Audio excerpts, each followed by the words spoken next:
am going to ask Andrew Broderick, who is the president of the Burnham Council, to just give a really quick update, and then we will get to our speaker. Yep. Thank you, Kelly, and good afternoon, everyone. Andrew Broderick, president of the Burnham Council of CCAC and urban designer at Perkins & Will. And Kelly, bridge builder you are, bridge builder you will be. You're a capacity builder, a connector of people, and you think strategically. And what Greg mentioned earlier with the establishment of the Burnham Council just in late 2019, and before that, the Younger Emerging Professionals Group, I've been really happy to help and serve and lead this component of CCAC. And so thank you for the opportunity, and we'll carry it forward. Absolutely. So just in brief, the Burnham Council, again, it's the Emerging Professionals Group of CCAC. We're planning for our first event, tentatively set for March 3rd, and sequencing with what Kelly mentioned on the Forward Together implementation work. We're going to convene an hour-long session amongst emerging professionals in our membership group to meet, convene, break into small groups, discuss return to office plans, and also gauge the audience, if you will, with regards to the future of the Chicago central area across our membership groups, multiple disciplines incorporated in that discussion. So we're looking forward to that, and please, through your membership avenues and through your firms, please hold that date, and there's more information coming out that later this week or early next. And we're going to be convening again one program per quarter at least, in alignment with CCAC's initiatives through 2021 as we get more active. So thank you for this. Oh, yes. Well, thank you. And again, to all of the executive committee members and the Burnham Council members and the membership at large, this is just, it's been an honor of a lifetime to work with all of you and to learn from you. So thank you. Thank you again. So without further ado, I am going to introduce our speaker, Mike Malin, who I will let the audience know that we did have some technology problems in our prep session today. So I'm hoping that the technology angels will shine upon us and hopefully get us to get this presentation off without a hitch. So Mike, are you there? I am here. Hopefully you can hear me okay. Okay, we can hear you. That's great. So for those of you that may not know our speaker, Mike Malin has a diverse background in commercial real estate with over 40 years experience in the Chicagoland market. He worked as the director of planning and zoning for Lombard before he became the vice president of retail at Draper & Kramer. He was the vice president real estate for Midwest region for American Stores, Jewel Osco, and Safeway, Dominick's. In 2005, he founded Malin and Associates, a real estate and development company. The company joined forces with Draper & Kramer in 2012. That was the same year that I came to CCAC. The privately held company provides a variety of retail services, including development, redevelopment, leasing, property management, and consulting. Mike has developed over 180 grocery drugstore projects throughout a 12-state region. He's currently involved with Walmart, Aldi, developing commercial projects in the Midwest. He has a very, very impressive resume. I know that he is tapped to speak and provide his insights on retail very regularly. So we're quite lucky to have Mike with us today. So Mike, it's all yours. Sorry again for taking up the beginning of the presentation. Thank you for your understanding. Kelly, you should not be sorry at all. We are the ones that are sorry that you're not going to be with us moving forward. But certainly, you know, on behalf of Draper & Kramer and personally, as I've gotten to know you very well over the last 4 or 5 months, you will be sorely missed. And hopefully, you know, as I think Andrew mentioned and Greg mentioned, hopefully there's an opportunity for us to bridge the gap between Chicago and the Carolinas.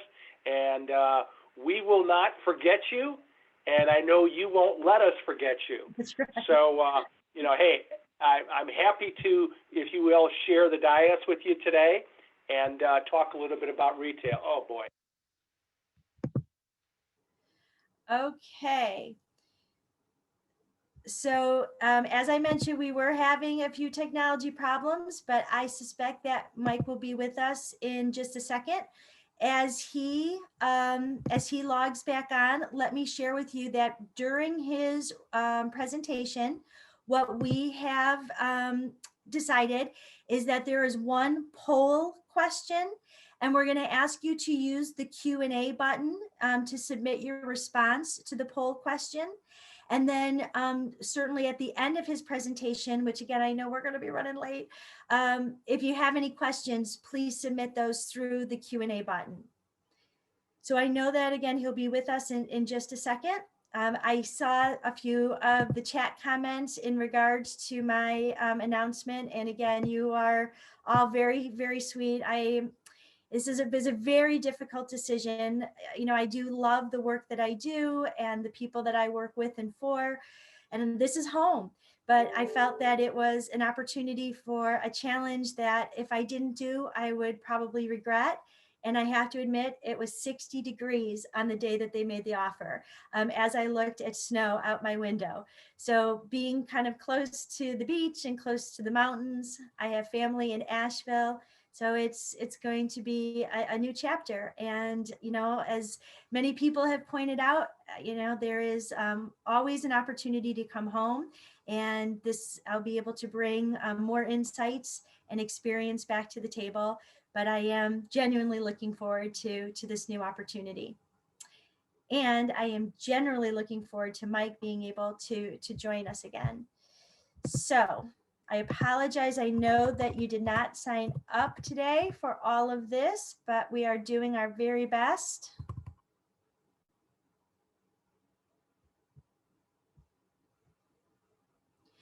So if everyone would please just bear with me a moment, I'm going to try to reach Mike on his cell phone and see if we can get this situation resolved. Just give me a minute.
Well, as many of you know, we have been able to execute all of our monthly meetings and a webinar series, and this has never happened. So I guess I'm really going out with a bang here. I'm still trying to reach Mike to see if he's able to join us either via phone. But I'll tell you what, just to keep things rolling, Nira, if you could please put Mike's presentation up. And what we can do is, again, we'll just start with the poll question so that we'll have that already done. And Mike will have the answer to the poll question for when he does join us.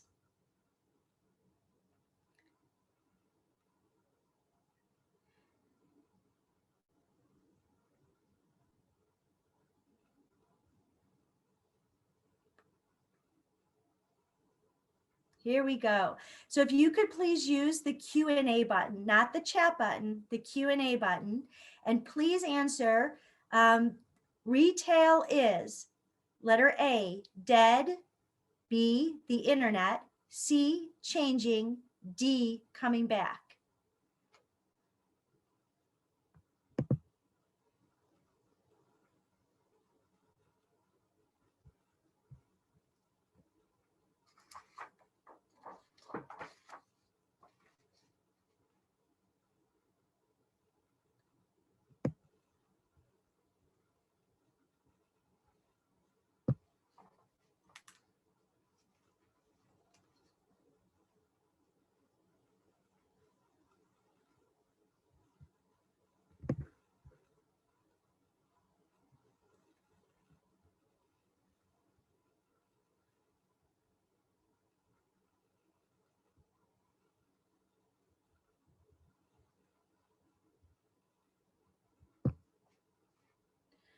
Well, it looks like we have an overwhelming response to the letter C, changing. There are a few respondents that believe that it's B, the internet, but really those are the only responses that we've received. So Mike will be pleased to know that we have a real consensus, and I will tell you that I would agree that the retail is definitely changing.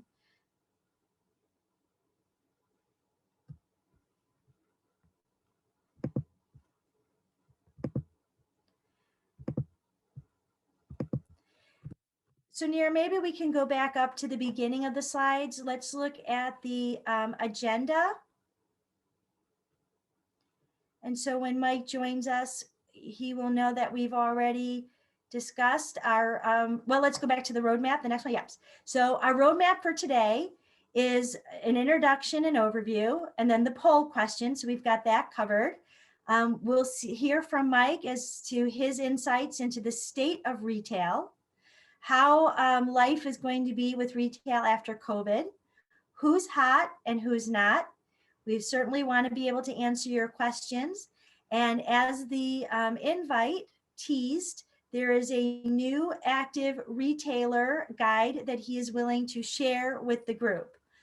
Then in fact, Nira, again, just as we wait for Mike to be able to join us, if you want to go to the very last slide and we can kind of get a sense of some of the retailers that Mike is going to be talking about.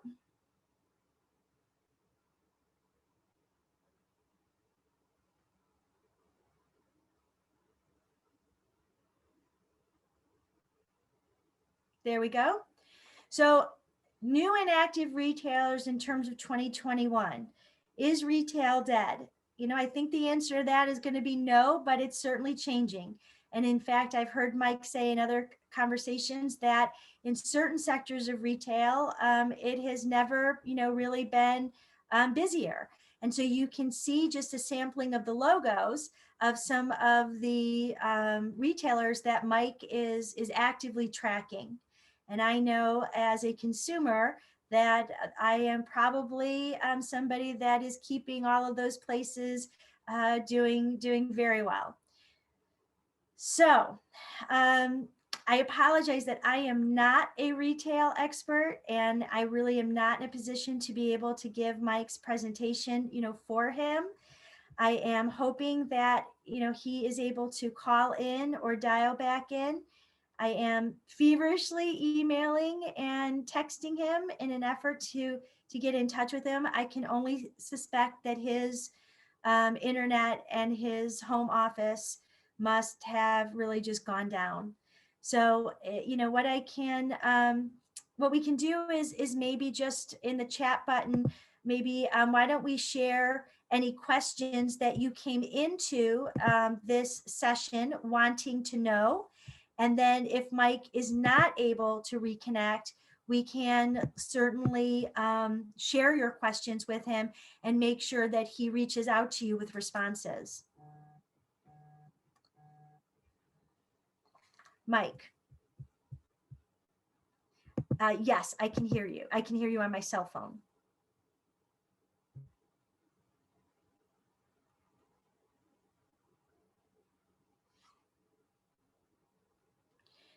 Okay. All right. So Mike is having some problems, and I'm going to try to have him speak through my phone. So what I'd like to do is if people could say in the chat if you can hear Mike. Mike, if you could just say a quick hello. So I don't know, can you hear me better now? How's that? Can you hear me? Okay, I'm getting responses that yes, they can hear you. And Mike, okay. What I want you to know is while we were waiting, I did do the poll, and there was an overwhelming response to letter C that retail is changing. Okay, great. Well, let me kind of take it from here. Interesting, as you went ahead and continue with the presentation, so did I, and so I'm over halfway done. So I think we're in good shape. So let me just kind of jump in. If I could move the slides back a little bit. to the one to the state of retail. And what's interesting is that, you know, you pick up the newspaper, you look at a magazine, and as far as the media is concerned, you know, retail is dead. You know, it's long live the internet. You continue to hear about things like the retail apocalypse. And no doubt about it, that retail as a sector has had lots of problems. And those problems were only really aggravated more, compounded more by what we went through last year with COVID. And last year, there were over 10,000 stores that closed their doors and many that filed bankruptcy. You know, a lot of the folks, you know, are very active or were active here in the Chicagoland area, like Pier 1, Sears, Macy's, The Gap, Bed Bath & Beyond. But that really stretched really around the United States, totaling over about 150 million square feet. So one's got to really ask, is this the end of brick and mortar as we know it? I don't know why we're getting that feedback there. Okay. I think it's important to understand, how did we get here? And really, for the most part, it's really rather simple. We in the United States, we love to build. We've gone overhead and overbuilt retail to the tune of 24 square feet per person. Now, that may not seem like a lot to you, and certainly coming from a developer mindset, that's not a lot. But you go ahead and you compare that to other countries, and that is about 10 times more per square foot here than it is in other countries. So retail right now is more challenged now than ever. However, again, being the half glass is full kind of guy, that also can create some opportunities. You know, you look at the number of big boxes that have been closing. As you mentioned before, I work with Walmart. Target closed boxes. Carson's is long gone. Toys R Us is gone, again, for a second time. Sports Authority, Sam's Club. We've got over 12 million square feet of big boxes here in the Chicagoland area. That's up some 50% since 2016. And as you look down the retail landscape, I don't think that's going to be changing much moving forward. So really, what do you do with some of those boxes? You try to repurpose them. You know, I had the good fortune working with Walmart and Sam's that we've been able to change some of those boxes that we closed, and we maybe relocated into a super center down the block or across the street. We turned them into fulfillment centers. We did that in Madison, and most recently, the former Walmart neighborhood market that was at Presidential Towers, I've gone ahead and I've repurposed that into a Porsche car dealership that's under construction, and will be opening up later this year. We're going to talk in a little bit about regional malls, and certainly that poses a lot of challenges. But really, what's next? You know, and we're going to get into sales numbers here in a second, but the only constant that I can think about in retail, as you mentioned during the poll question, is change. I think what we're going to see moving forward is more downsizing. It used to be that bigger was better. I remember the first time that I went to a Woodman's grocery store, and it was, you know, it's 200,000 square feet. I think the days of bigger being better is long gone. I think that certainly the internet provides the retailer the opportunity to downsize their back room, their showroom, and so I think you're going to see folks really getting smaller rather than bigger. I also think you're going to see more consolidation. We're starting to see that in all retail sectors. Amazon is certainly one that's kind of leading the charge on that, where they're getting into almost everything. They've been in food for some time, and just recently here in the Chicagoland area, they've gone ahead and they've opened up their Amazon Fresh stores, which are full-line grocery stores of 35,000 to 45,000 square feet size, recently opening up in Naperville, and then about a week or so ago in Schaumburg. I think that retailers that can embrace the internet are going to be the folks that are going to be able to survive. Retail is capitalism at its best, and certainly the strong is going to survive. So let's take a look at the slides that are on the screen right now. I think it's important to note here, these slides are from Placer. And if you're not familiar with Placer, this is a group that tracks customer movement via over 20 million cell phones, which translates into customer foot traffic. It's very helpful for retailers. It's very helpful for developers, and just for the consumer also to understand really where people are going and where they're not going. So this first slide reflects foot traffic over the previous year by state. And what you'll see here is that overall, over the last year, foot traffic is down, not surprisingly, about 16%. In Illinois, it's actually closer to 25%. And we'll talk a little bit shortly in terms of why that is. Let's go to the next slide. And let's talk about, a retail group that is really in trouble. And this is apparel. This is probably one of the biggest losers that occurred during COVID. If you go ahead and you look at where their sales were in the second quarter, their sales were down over 69%. They did rebound somewhat in the fourth quarter by only being down 25%. But this is a sector that is going to have a hard time surviving unless it finds the right niche to be able to get into. Many people obviously are buying on the internet, and we're going to talk about overall sales in just a minute. The next slide. One of the big winners during COVID was home improvement. And I don't know about you folks, but I certainly finished up my honey-do list. And as you look at sales here, sales really for the year were up some 19%. As Kelly mentioned in the very beginning, next slide, grocery is something that's very, very close to my heart. And interesting enough, sales did rather well during the pandemic. Sales were up about 20 to 25% for the industry. And if you go ahead and you compare that to, traditionally, if they're up 3 or 4% on comp store sales year after year, that's almost world class. So when you're experiencing this kind of sales, the question then becomes, what is going to happen now that things are getting better? Will we see a continued spike as those retailers have figured out now how to be able to satisfy customers' urges in terms of how to get goods into their house seamlessly or pick up? So it's going to be interesting. Next slide. One of the big losers certainly was malls with customers staying home. Foot traffic was down from 29 to 85% during the second quarter. There are predictions out there that malls are probably going to continue to close and repurpose themselves. I've seen numbers as high for B and C malls at about 25% closing.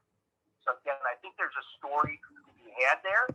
I think, again, that presents opportunities for, redevelopment moving forward. Let's move to the next slide. Okay. So prior to COVID, retail was certainly chugging along, and the only thing that, for the most part, brick and mortar needed to deal with was online sales. This is an interesting slide from eMarketer, which breaks out total retail sales between online, which is the orange, and then in-store, which is the blue.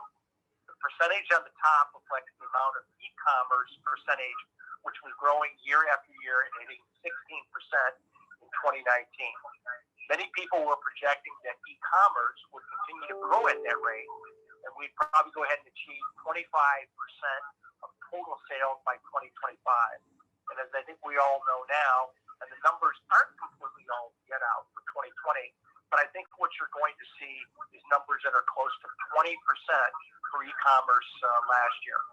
And I don't know about you, but in my household, those numbers were probably closer to about 85%. So if we go ahead and we look at really who the real winners were clearly during COVID, it's the e-commerce players. Folks like the Amazon and Wayfairs they had sales that spiked at 20 to 35%. So now that with stores opening back up, sales really started to grow, and holiday sales were stronger than expected at about 3%. You can change the slide.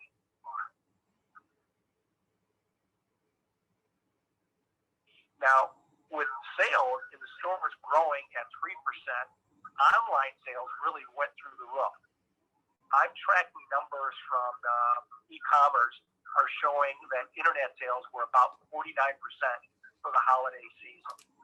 Interesting note that every day of the holiday shopping season exceeded $1 billion in online sales, and several of those days were over $4 billion. So total retail sales for 2020 were up 3.5% from $3.6 trillion to over $3.7 trillion. Now in Chicagoland, the market was up 1.6% to about 1.3 billion. Interesting to note that the largest increases in the Chicagoland area were bars and restaurants at over 4%. Hard to remember those days. So let's finish up. I've got one other slide I want to show you on sales.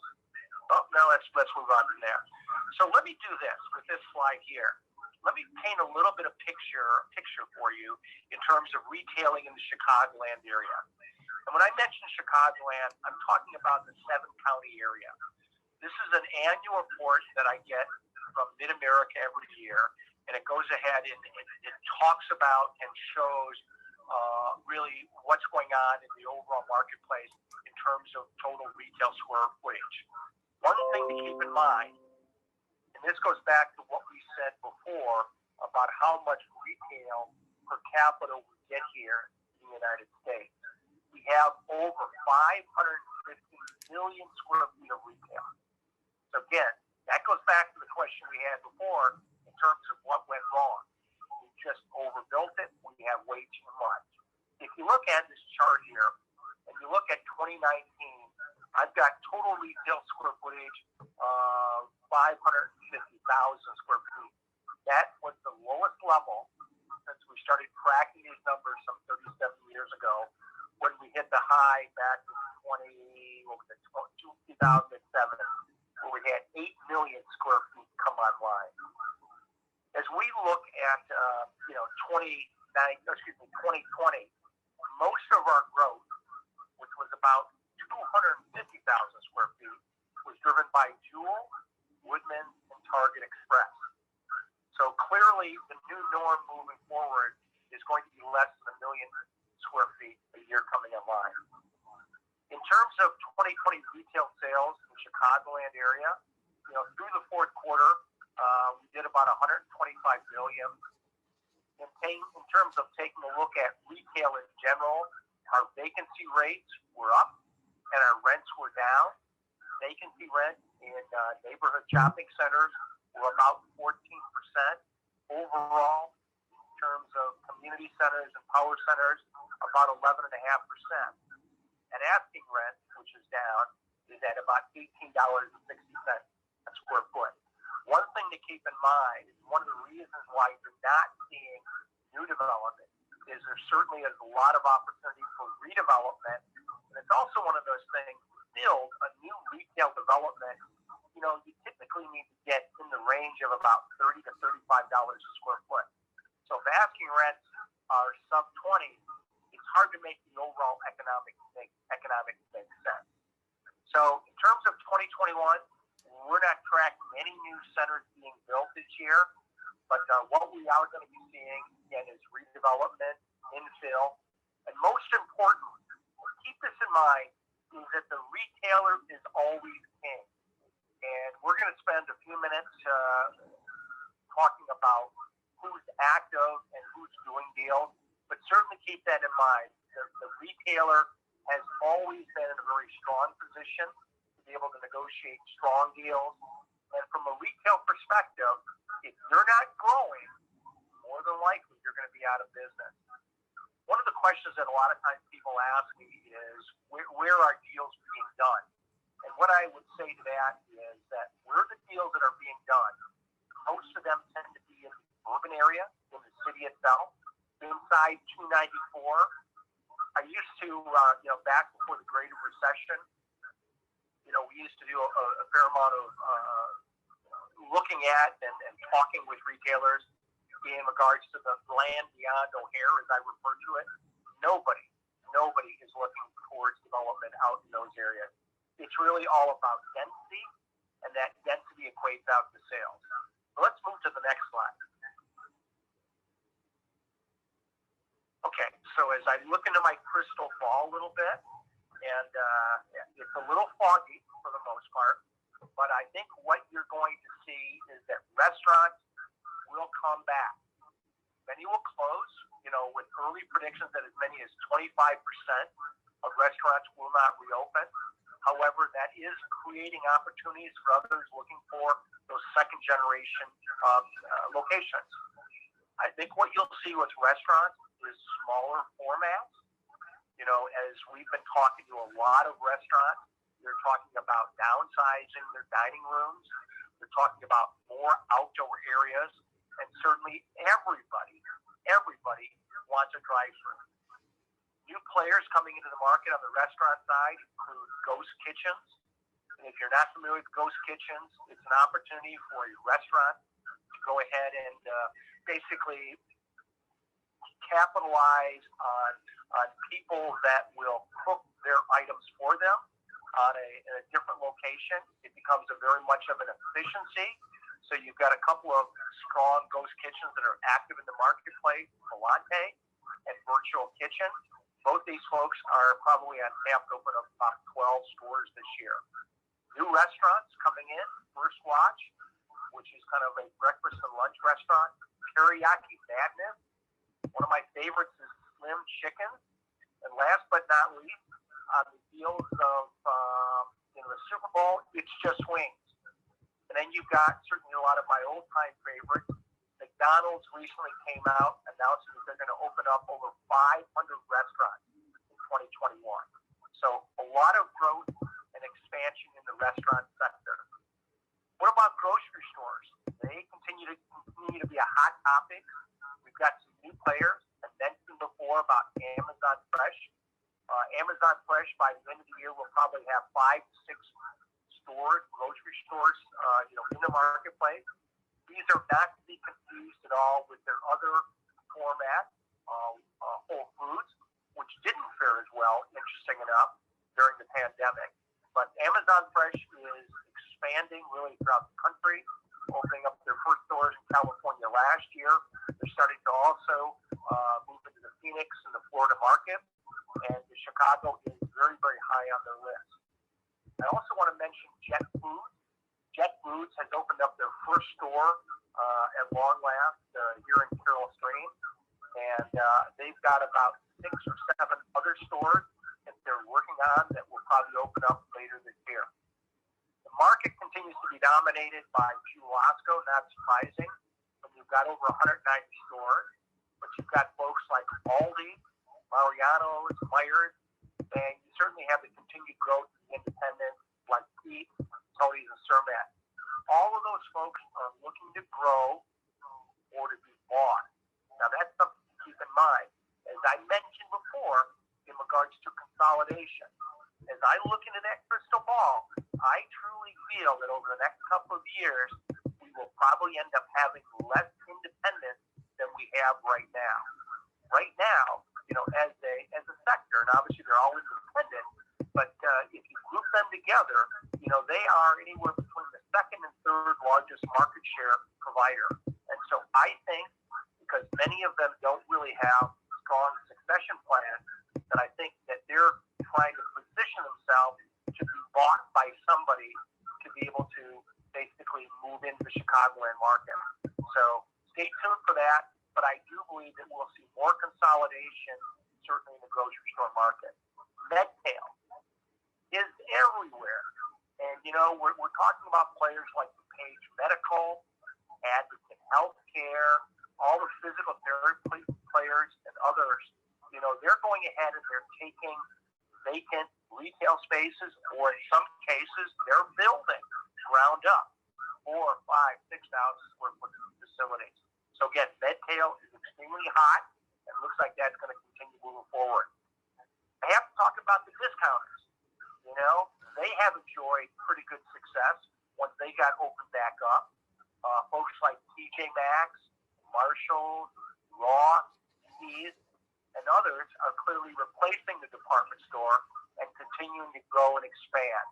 So I think you're going to see more of that moving forward. I mentioned before about one of the losers being apparel, and as casual continues to be very prevalent, you know, in the business environment, I think apparel will continue to basically decrease in terms of the viable option. Last but not least, you as consumers are winners. All the options available to you in terms of the variety of formats really provide you with choice as well as value proposition. So with that, if we can, before I talk about the giveaway, why don't we open it up to some questions and answers? And I'll do my very best. Kelly, if you want to read a question or two, and we'll try to address it in the last few remaining minutes that we have. Excellent, Mike. That was very, very insightful, and I appreciate you piecing this together in order to share this information with our members. I hope everybody can hear Mike okay, and I invite you to use the Q&A button to submit your question. So Mike, the first question reads, how will traditional malls adapt to the changing retail climate post-pandemic? Yeah, great question, and it's a question that we see every day, you know, through the media and conversations that we have with mall owners. Keep in mind, this is a case of kind of the haves and the have-nots. If you are a Class A regional mall, and we have several of them in the Chicagoland area, Oak Brook, okay, Northbrook, Woodfield Mall, you know, those folks are going to continue to thrive. They have a place moving forward. But if you are a B or C mall, you are in trouble. You need to figure out really what your next act is going to be, because there is not enough of those retailers to go around, and you're going to have a hard time surviving. So what we're seeing is malls being demalled. That happened most recently out at Fox Valley, you know, with the departure of, you know, Sears and J.C. Penney, and the owner of that mall has now gone ahead and torn down most of that mall and is adding residential in. And I think you're going to see more of that moving forward, where it's not just about retail. A lot of these B and C malls are positioned, you know, in wonderful areas at great intersections, and I think that their next chapter, if you will, is going to be something other than retail. It could be a form of entertainment. It could be a form of fulfillment with that last mile that retailers are looking for in order to be able to service the consumer, or it can be a combination thereof. So I think that story is not done yet, and it's going to continue to evolve. And it's not just malls. As we mentioned before, with that much square footage available, you're going to see more redevelopment. You know, we took a box, a former Walmart box in Naperville at the Fox Run Center, and we went ahead and we sold it to a developer who broke up, you know, 195,000 square feet into a grocery store, a retailer, a banquet facility. And so even though it's expensive to convert those boxes, a lot of times, depending on what they're bought at and who's involved, you can make it happen. So I think we're going to see more of that moving forward. Great. Kelly? The second question reads, what are you seeing on historic legacy urban commercial corridors versus pad site or suburban locations?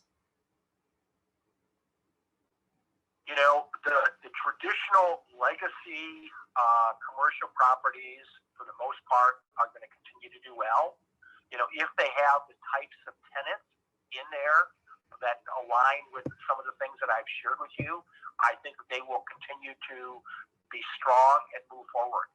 I think for a long time, and this is putting my urban planning hat on, that as a municipality, we've been too anxious to zone more property for commercial as we've gone ahead and we want that almighty sales tax dollar. And I think those are the properties that we should be looking towards redeveloping as something else. I think if we start to concentrate our retail into those stronger areas, you can make those centers that much more viable.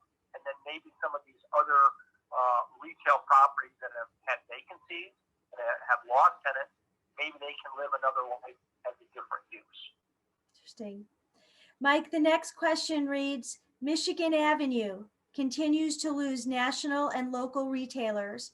How do you see Michigan Avenue revitalizing its retail draw?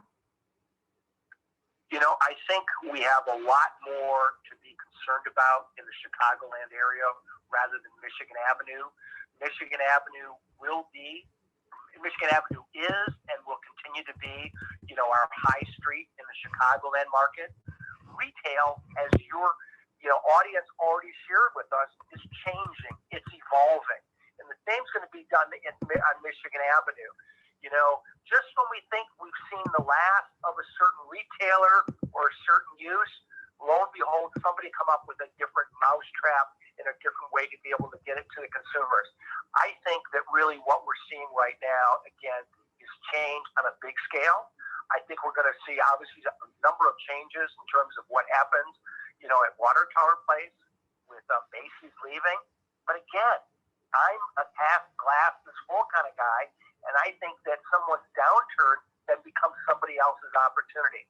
I think that there will be some depression as it relates to rental rates, similar to the numbers that I shared with you before from CBRE in terms of the overall market.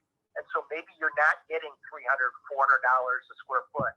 But with that said and done, there will be, I think, many types of players for that available space on High Street or Michigan Avenue.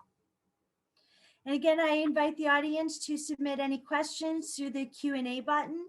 And Mike, I'd like to ask you about your comments as it relates to apparel specifically. And I understand that you said that that's, you know, apparel is one of the losers in this. But one question that I have is, you know, a lot of people, women, talking about not myself, just a hypothetical friend, but, you know, it's so hard to order clothes on the internet because you don't know what size, you know, you're going to need. So how are, you know, retailers, you know, adjusting to people that, number one, need to kind of try on clothes, but number two, like the backlog of all the returns when you order multiple sizes? Yeah, you know, you touch on an excellent point there, and it's obviously the returns. The amount of returns that retailers have to deal with, particularly on the apparel side, is crazy. And, you know, I come from a household of women, and it's not just women, because I've done the same thing too, where, you know, it's like, hey, I'm in the mood to buy a suit, or let me put it this way, a few years ago, I was in the mood to buy a suit. And so you end up buying, you know, 5 or 6 of them, if you will, online, and, you know, you return them. Right. So don't get me wrong, apparel's not going away. All I'm telling you is that it's suffering, and I think we're going to see a number of retailers that, you know, that have been mainstays for some time probably end up moving on. But somebody's going to figure out how, you know, to get you and me apparel moving forward, and whether it's a combination, whether, you know, it's in the store, it's online, you know, there certainly will be a need for apparel. But, you know, my wife worked for years at J. Crew, and you know, I just look at what they have gone through and the changes and the challenges, and there's a number of those folks out there. Apparel is, as you know, is a very tough business in terms of making sure that you get the right fashions at the right time and not wanting to get stuck with the inventory. So I think, and don't take this wrong, because, you know, when I say things like discounters and, you know, you may be more interested in shopping at higher end, I believe that the retail lines are going to continue to blur. And what I mean by that is it's similar to what groceries are. it used to be that you were a high-end grocer and that you were a discounter. And you know what? Those lines are continuing to move closer and closer and closer. And so now, you can get a lot of the same items that you can get at Trader Joe's and Aldi. And so I think you're going to see a lot more of that, particularly on the apparel side, as some of those discounters, if you will, start to fight for, that market that is obviously up for grabs in terms of maybe the higher end apparel that can't afford to stay in business. Interesting. And so, Mike, it looks like we only have about a minute left. So you briefly mentioned that you worked on putting a Porsche dealer in Presidential Towers, and that was going to be opening, did you say later this year, this summer? Later this year. One of my toughest deals I've ever done. It took me 18 months of my life, and most challenged because of the fact that not one, not two, but I had 3 800-pound gorillas that I was working with, from my client, which was Walmart, to dealing with Waterton, the landlord, and last but not least, the tenant, which in this case was the Napleton Group that brought Porsche there. And we eventually got the deal done. But as I talk to other real estate developers and brokers throughout the Chicagoland area, the one thing that we've all talked about the last year or so is that deals are just taking a lot longer to get done, but they are getting done. And so that's a perfect prelude into what I wanted to share with you, and that let everybody know that as a result of participating in today's discussion, you are going to be emailed from me my updated new and active retailer list for 2021. I've been going ahead and keeping this list updated for the last 10 years. We have over 570 retailers that are active and doing deals in the Chicagoland area. So regardless of what you hear in terms of the media about retailers closing and that the retail apocalypse is happening, there's a lot of truth to that. But on the flip side of that, there's a lot of retailers that are embracing Chicago and wanting to grow and expand, new as well as active. So I look forward to sending it to you, and I do apologize for the problem that we had with the internet earlier today. But Kelly, thanks to you and your staff, we were able to get on and be able to share with you guys a little bit of my insight as it related to retail and retail moving forward. So thank you so much for your patience. Mike, thank you. Thank you for adjusting and being able to join us. This has, I think it's an appropriate way to end with the glass half full, as you mentioned that, there is active retail. This is not a dead sector. And we're very, very fortunate to have an expert like you providing these great insights. So for our members, thank you for sticking with us today. We will be I will provide your email addresses to Mike, and he will forward that active retail list to you as promised in the meeting notice. And this again is my last member meeting. So it has been, again, an honor of a lifetime to get to work with each of you. I am trusting you to continue to support CCAC, to stay active with the new leadership when a new executive director is appointed, because the organization is what it is because of you, the members. So thank you. We'll keep in touch. And when you're in the Carolinas, make sure to look me up. Have a great day. And thank you, Mike. And thank you, Greg Hummel. Thank you, Kelly. Thank you, everybody. Thanks, everyone. Thank you, Bye-bye. Nira. Bye-bye.